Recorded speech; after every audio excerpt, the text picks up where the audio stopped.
Will cringe and say, don't tell them that, Robert. Yes. Don't tell people what you know.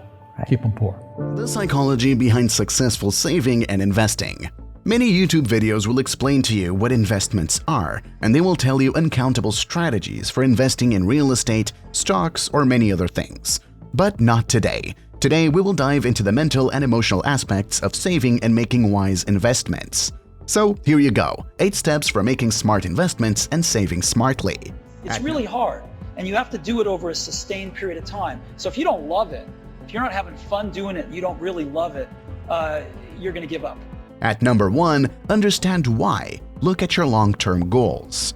This is the first and one of the essential steps in your way to making money. Our brain is designed to be plastic and to change accordingly, and one of the first steps for your brain to change is to identify why. You may want to save and invest to have financial freedom, or because you want to pay off your student loans. Whatever the reason is, identify it and tell yourself that you want to change. Set long-term goals. Do not set unrealistic goals and be ambitious. Set goals that you know you are capable of doing, but that they will take years of hard work. Later in the video, we will discover how you will stay on track toward this journey. This is New York City. I love this place. I went to school here. You look here, you see ungodly wealth. And then you see 8 million people walking by, trapped in the rat race of life, and they're getting wiped out. I mean, they work hard, they pay more in taxes, they get deeper in debt, and they have almost no future. Number 2, have a financial plan. To invest and save money wisely, you must create a financial plan. A financial plan will allow you to see where your money currently is, where it should be, and what needs to be done to get there. By having a financial plan, you will better understand your current financial situation and where you need to go in the future. I will later make a video on how to develop a financial plan correctly, so subscribe if you want to see that video. Number 3, developing a financial mindset.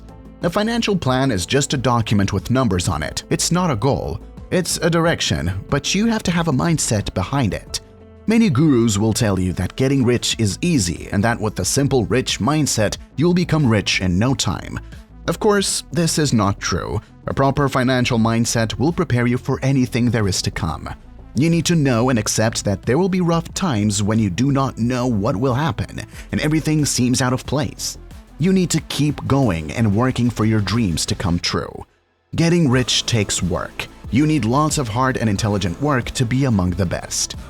You don't have to be right about thousands and thousands and thousands of companies. You only have to be right about a company. At number 4, the importance of a financial safety net. When you're investing money, you are taking a risk that the money will not be there when you need it in the future. A financial safety net is designed to be a source of money that you can use if you start to lose money in your investments. Having a financial safety net will allow you not to feel as nervous and take the necessary risks in investments. Having a financial safety net is important no matter what type of investing you plan on doing. Money's mostly an information mechanism for labor allocation and for and sort of tells companies what to do. Number 5, overcoming fear and anxiety of investing. Do not fear to fail. You will. Many emotions go into investing. However, you must overcome the fear and anxiety of investing.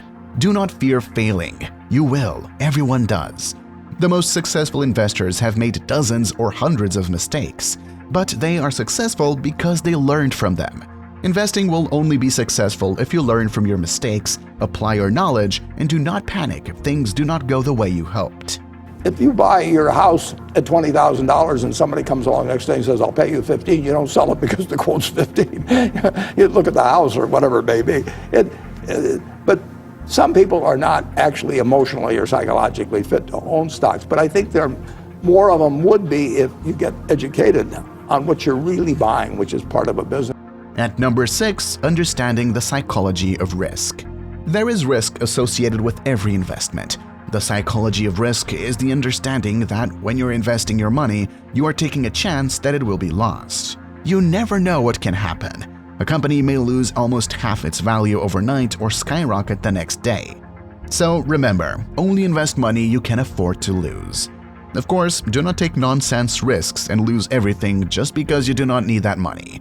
You need to manage the risk. It's like, did I take enough risk? Did I put myself out there enough? You definitely didn't. What's that? You definitely did not. Yeah. How do you?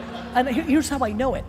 At least, again, one man's point of view, I'm not sure anybody is taking enough risk from 20 to 30. It is the most interesting thing that I've been thinking about, which is it is never more practical to be disproportionately risky than from 22 to 30, yet everybody goes the other way because now they're the real world and it's time to prove something to their parents, to themselves, to everybody else, and everybody goes conservative. It is a huge mistake. We need to flip it upside down. Everybody should go ham from 22 to 30 and do a ton of ridiculous shit and figure themselves out. Number 7. The importance of staying disciplined, not motivated. When you're pursuing your financial goals, staying disciplined is vital. Many people start things out of motivation and never end them because they depend on motivation. Understand that motivation is temporal. You will not always be motivated to wake up early or to work for hours, but you have to. This is when discipline is key. Start disciplining yourself so you can complete hard and demanding tasks once you're not motivated. The other thing is hunger. You always hear people say, well, it's about being number one, about being at the top. Or how about this? You're always going to find somebody out there who's going to work harder. Well, I don't know that. That might be bullshit. But I know no one is going to be hungrier than I am. And I try and find a way to be grateful. So I hope that helps. It's 2 o'clock in the morning. If you're watching this, you better be doing something. Finally, at number 8, track your progress. Learn from your mistakes. As you're investing your money, track your progress. This will allow you to see if your investments are going well and if you need to make any changes.